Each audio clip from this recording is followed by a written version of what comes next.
Well, for more on this, joining me live is cybersecurity expert and CEO of Scantek Solutions, Ches Rafferty. Ches, thanks for joining us.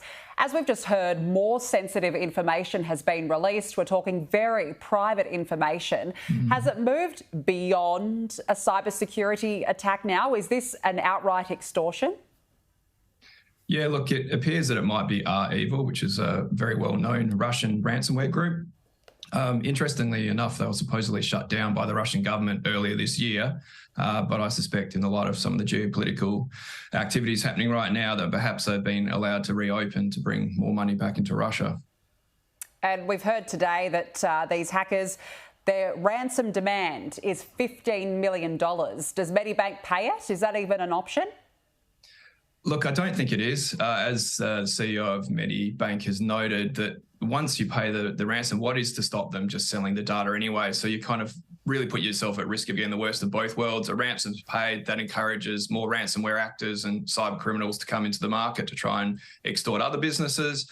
And then inevitably there's a high likelihood that they'll sell it on the dark web anyway and, create the fraud issues. So it's really stuck between a rock and a hard place. As I think it's been noted, the Australian government policy is to not give in to ransomware. I really don't think you have an option to give into it, unfortunately. What is the likelihood now of individual ransom demands to come for those 500 or so Australians whose personal data has already been published? Sadly, I'd say it's almost 100%. We know that the dark web is, a marketplace for different types of fraudsters that want to use the identity information of consumers to create frauds, to impersonate them. So, I would suspect that there's a very, very, almost 100% likelihood, as I said, of that occurring, sadly. I guess a number of Australians would be thinking right now, how did we get to this point? We've had Optus a couple of weeks ago and now Medibank. Can you shed some light on how this could have happened? Look, broadly, I think the biggest problem is we've seen this problem in the US starting probably a good 8 years ago now. So we've really had the writing on the wall for a really sustained period of time. My personal thoughts around it is that as a society, we haven't taken this seriously. There's a lot of rules and regulations that governments have that require businesses to keep data perhaps longer than is actually necessary. Businesses, I think, on the other side have probably got quite lazy and have sort of taken a minimum approach to cybersecurity rather than a maximum approach to cybersecurity. That's how we've got there as a whole. In light of these individual cases, it appears in most of these breaches, which is actually most breaches in the world, humans' mistakes generally account for about a quarter of cybersecurity breaches.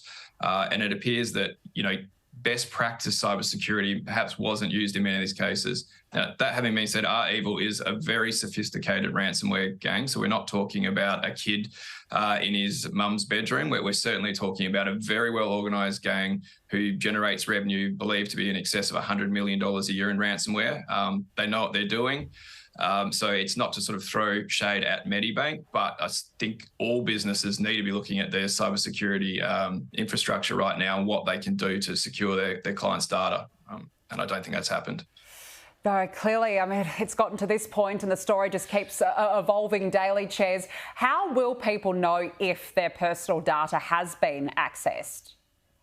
Look, certainly keep your eye out for suspicious messages. Again, you'll probably see an uptick in different things like bills that need to be paid. My first advice is as soon as you get a text message from an organisation that purports to be someone you might deal with, a bank or financial institution, they'll often have a reference number in that to try and create legitimacy if it's fake, or also legitimacy if it's a real transaction. Never contact via that interface. Go to your website, go into your actual, find the phone number for that organisation, call them directly and ask if they've sent you a message. They'll be able to inform you directly. The other one that I certainly would be looking for, there's a site called I Have Been Pwned, which will tell you whether or not your data has been, or your email addresses and other data have been breached.